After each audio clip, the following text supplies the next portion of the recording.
Welcome to a beautiful Wednesday, the 7th of October, man.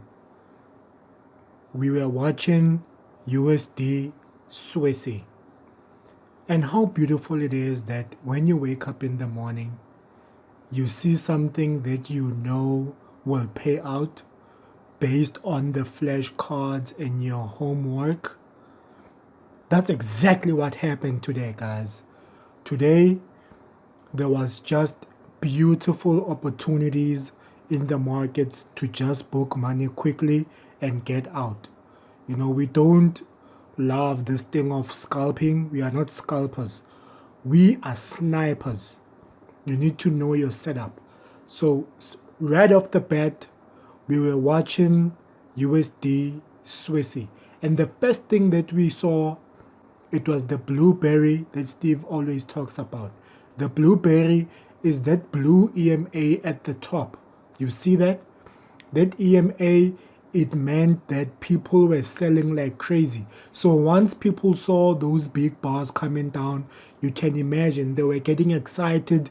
They were calling their wives, I'm going to buy a Lamborghini today, or I'm about to book a lot of money.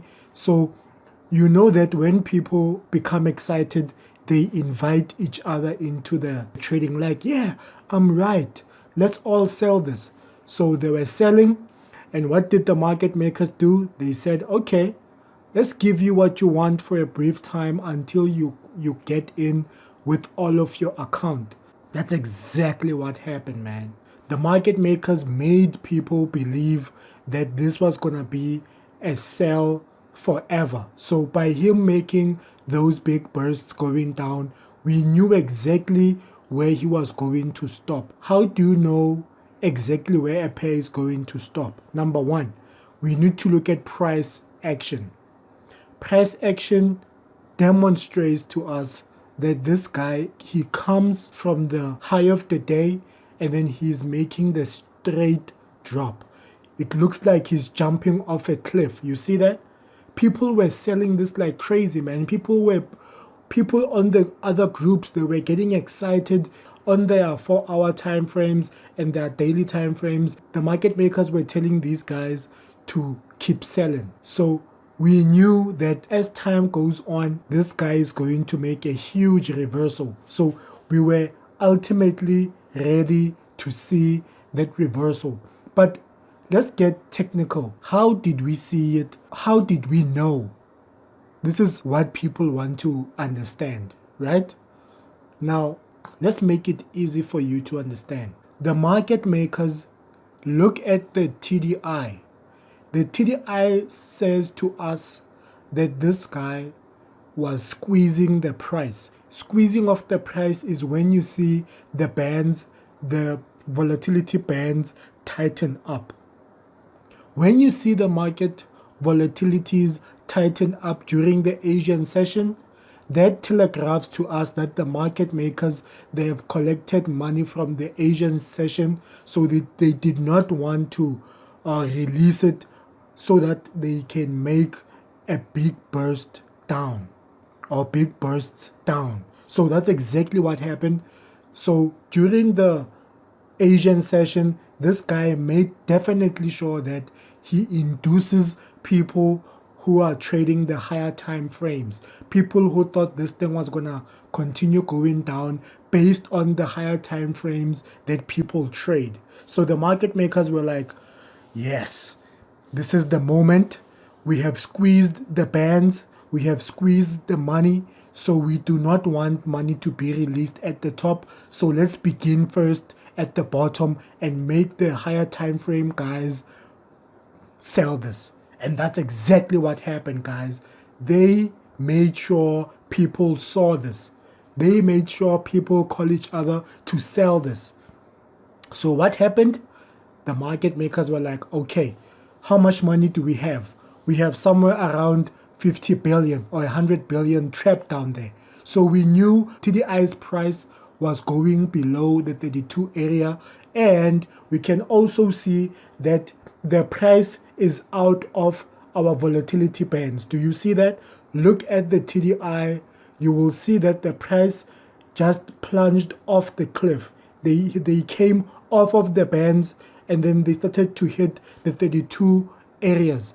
This is a huge, huge, huge indicator that this guy is going to stop here based on price, because price was overextended even though the Asian channel was at the high of the day.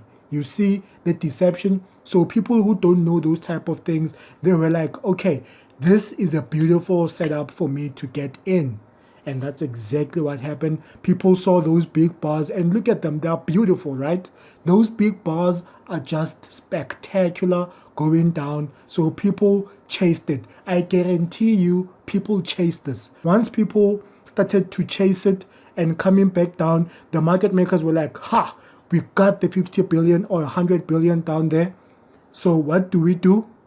We need to get the hell out of there. So we saw, based on that last spike of that bar, so we got in. This is where we got in right here, because we knew that price cannot go any further than below the 20 levels.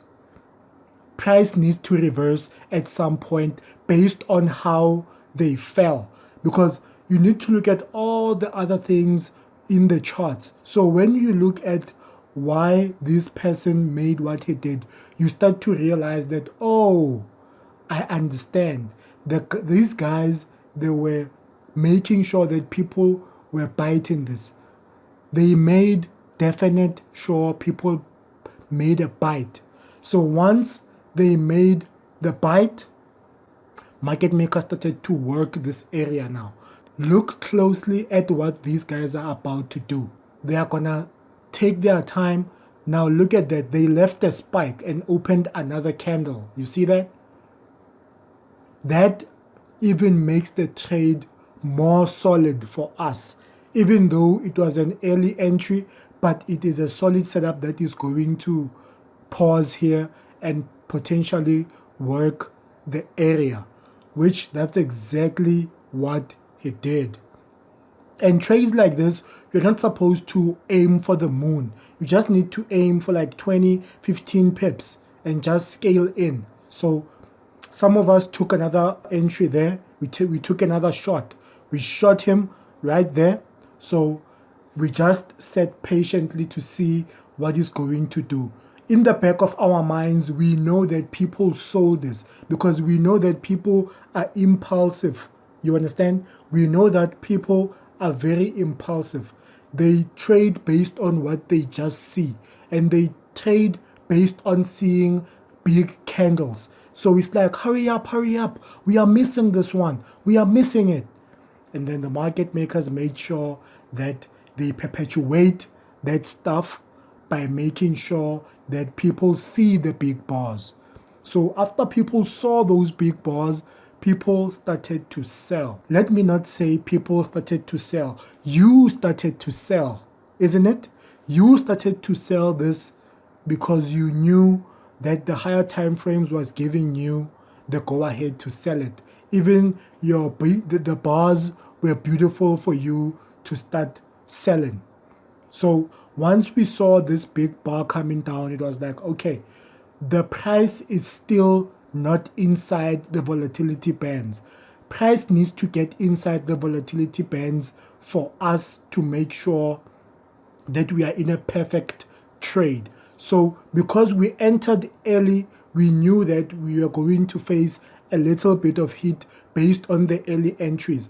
But because the price is now at the 20 levels, we knew to just wait and wait and wait. So this bar right now that you are seeing, it guarantees that people are saying, no, I'm not gonna get out. I'm gonna continue holding. I'm right, honey. I'm right. This is going to be a perfect trade. It's going to work out. Just let's hold it. As market makers just laugh. They were laughing, man. You know these guys, they laugh. So we were just sitting in the bushes and we were just waiting for him to do his job. Wait for it. Wait for it.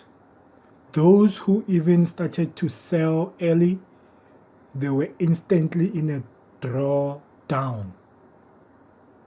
Boom! look at the huge bar, man. Look at that huge bar. That huge bar is a let's get the hell out of here bar. You see that? Beautiful stuff, man. Gorgeous stuff to see. The market makers made sure that people were just selling this, and with just one fat candle, he made sure that everyone was just in a big drawdown. So this is the point where we just assemble ourselves to get out, and we are just gonna wait and wait, and we are gonna protect our entries. So that was just a small demonstration of how people are trapped.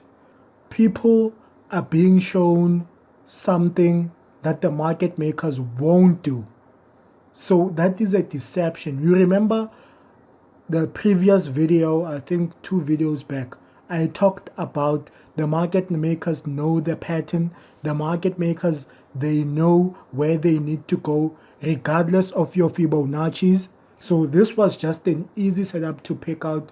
It's not as difficult as the other ones. But this one, when you see price comes out of Asia, and when you see price starts off London by just dropping, you know that something is not right.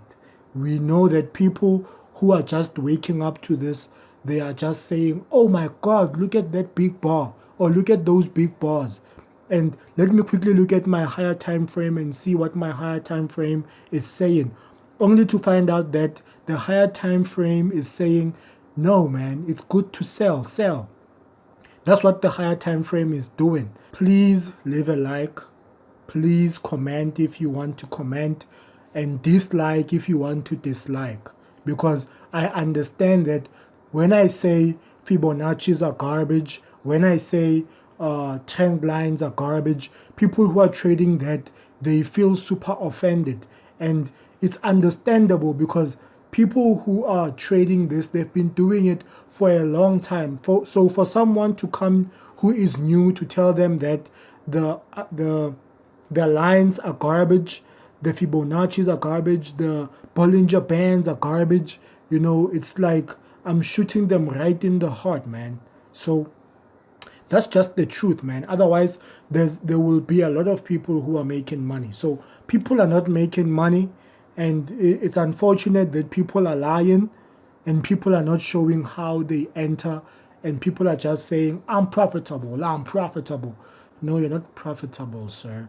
You are full of shit. So guys, with that said, subscribe, and I will catch you on the next Xtrillions video.